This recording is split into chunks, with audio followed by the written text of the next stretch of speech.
যাত্রা গুরু শেষে রামকৃষ্ণ পরমহংসদেব শ্রী শ্রী কালী মাতা ও সমগ্র দেবদেবীর পায়ে যারাই ভক্তির পুষ্পাঞ্জলি।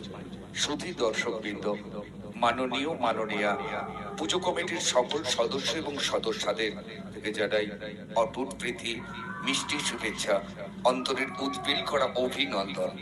পালা শুরু করবার আগে কয়েকটি বিশেষ ঘোষণা। আমাদের যাত্রাটি সিনেরামা পদ্ধতিতে, এই পদ্ধতির জন্য পর্দা ব্যবহার করা হয়েছে এবং আজকের যাত্রা পালা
আরে চল চল, দেখি কে বাধা দেয়। আরে কোন মায়ের লাল আছে আমাদের সামনে এসে দাঁড়াবে?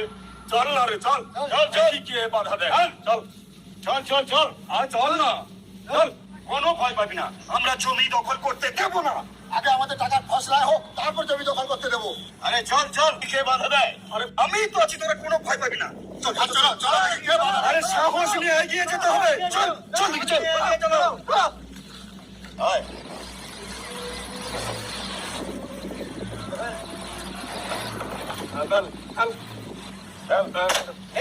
জমির চারিদিকে খুঁটোগুলো পুঁতে নেই, জমিতে একটাও খুঁটো পুঁতবি না। এই সব জমি সে খুঁটো পুঁতবে, তুই বাধা এবার কে আছে? বাধা দেওয়ার আছে, আগে আমাদের টাকার ফসলা হোক, তারপরে বেশি দাদাগিরি, বেশি দাদাগিরি, বেশি দাদাগিরি।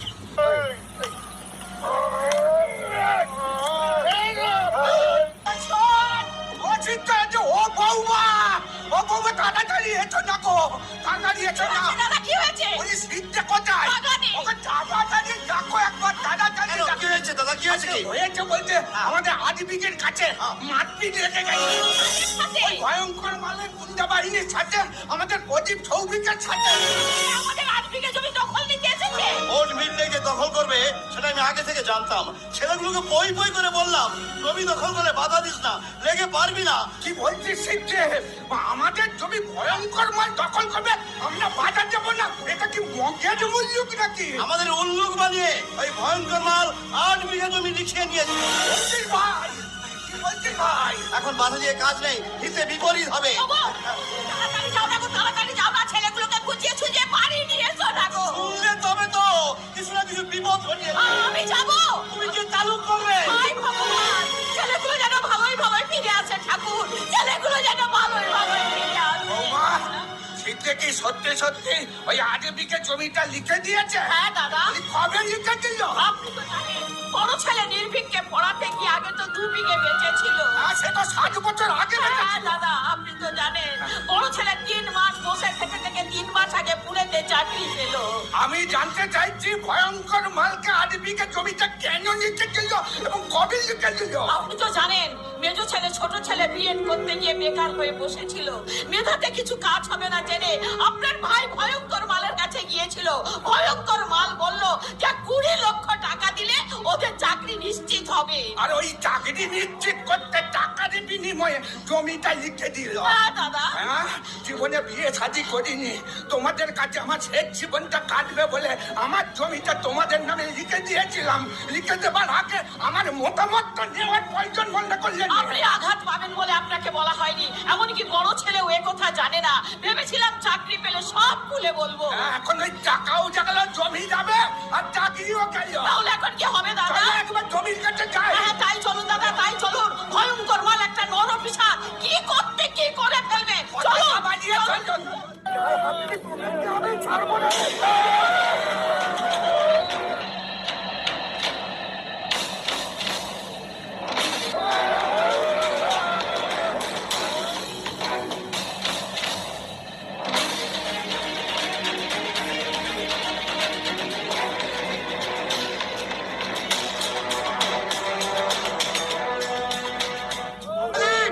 শ্রমিক, আরে থাম, থেমে যা বাবা, থেমে যা।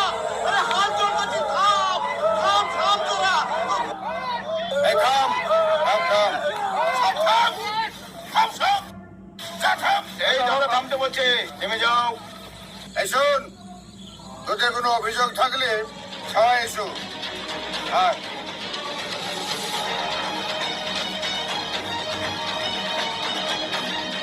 এই দাদা বলছে সবাই বাড়ি যাও। যাও যাও যাও, বাড়ি যাও। যাও সবাই, যাও বাড়ি, যাও সবাই যাও, যাও যাও যাও যাও। এবার বলো, জমি দখলে বাধা দিচ্ছিলে কেন? কেন আপনি জানেন না? এই বলো, নামে কথা বল। আমি বলছি বাবা, আমি বলছি। এই তোরা কোনো কথা বলবি না বাবা। ছেলেদের চাকরির বিনিময়ে তুমি 20 লক্ষ টাকা চেয়েছিলে, সেই টাকাটা দিতে পারিনি বলে আমার জীবনের শেষ সম্বল জমিটুকু তোমার নামে লিখে দিয়েছিলাম। সই করার সময় তোমার হাত দুটো ধরে কেঁদে কেঁদে বলেছিলাম ছেলে দুটো চাকরি যেন হয়। তুমি বলেছিলে চাকরি না হলে জমিটা ফেরত দেবে। বলনি, বলনি বাবা, তুমি ধর্ম মতো বলো, এ কোনোদিন বলনি। শালা শুয়োরের বাচ্চাটা। তুই আমার মরা মুখ দেখবি।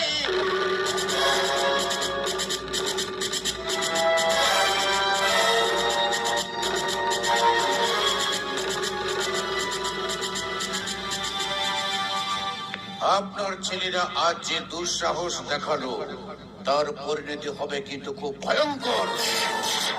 অপরাধের জন্য আমি তোমার কাছে হাত জোড় করে ক্ষমা চাইছি বাবা। আমাকে ফাঁসাতে আপনারা যে চক্রান্ত করছেন তার কোনো ক্ষমা নেই। আমরা ফাঁসিতে চক্রান্ত করছি, আমাদের চাকরি দেবো বলে 20 লক্ষ টাকার বিনিময়ে বাবা জমি লেখা যায়নি। প্রমাণ করতে পারবি? আমরা আপনার মতো ধূর্ত না হলেও নির্বোধ নয়। চাকরি দেওয়ার প্রতিশ্রুতি থেকে জমি লেখে নেওয়া পর্যন্ত সমস্ত অডিও ভিডিও রেকর্ড করা হয়েছে আমার এই মোবাইল। এমনকি শুরু থেকে এখন পর্যন্ত সমস্ত ঘটনার ভিডিও করেছি। থানায় যাবো, দেখি আপনাকে কে বাঁচায়। ভাই তুমি বাবাকে নিয়ে থানায় যাও, আমি বাড়ি যাচ্ছি। দেখি কে বাঁচায়।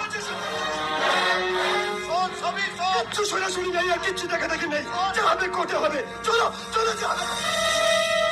দাদা গরিবের মোবাইলে যে সব রেকর্ডিং আছে। যাতে না থাকে সেই ব্যবস্থাই করতে হবে। চল। হবে কোর্টে টাকা নেবে। কোনো কথা চলো না, আমার কথাটা শুনো। চলো চলো, যা হবে করে যাচ্ছি। যা হবে কোর্টে টাকা নেবে।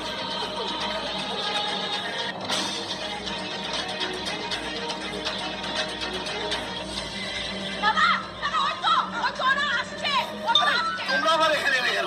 আসছে, আসছে, বাদ করো না।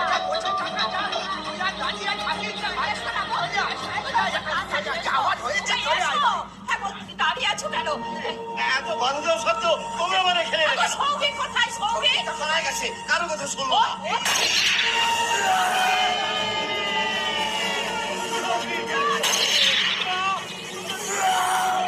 মোবাইলটা কেড়ে নে।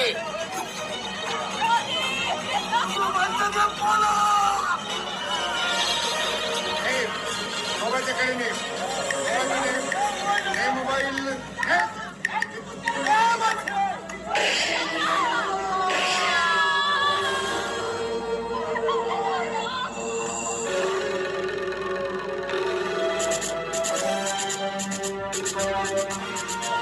এক পাও নড়বে না, কেউ এক পা নড়বে না। বাকিদের যদি বাঁচার ইচ্ছা থাকে তাহলে আমার বিরুদ্ধে কারোর কাছে তোরা মুখ খুলবি না। পুলিশ এসে খুনের কারণ জানতে চাইলে বলবি তোরা জিডিএস পার্টি ছেড়ে আমাদের বিপিএম পার্টিতে যোগ দিয়েছিস বলে জিডিএস পার্টির দুষ্কৃতীরা এই খুনগুলো করে। দাদা কি বললো? ভালো করে মুখস্থ করে নে। এর বাইরে কোনো কিছু কথা বললে বাকি দুই ছেলের সাথে তোরাও কিন্তু ডেড বডি হয়ে যাবে। ডেড বডি তখন মুখে আগুন দেওয়ার মতো কেউ থাকবে না।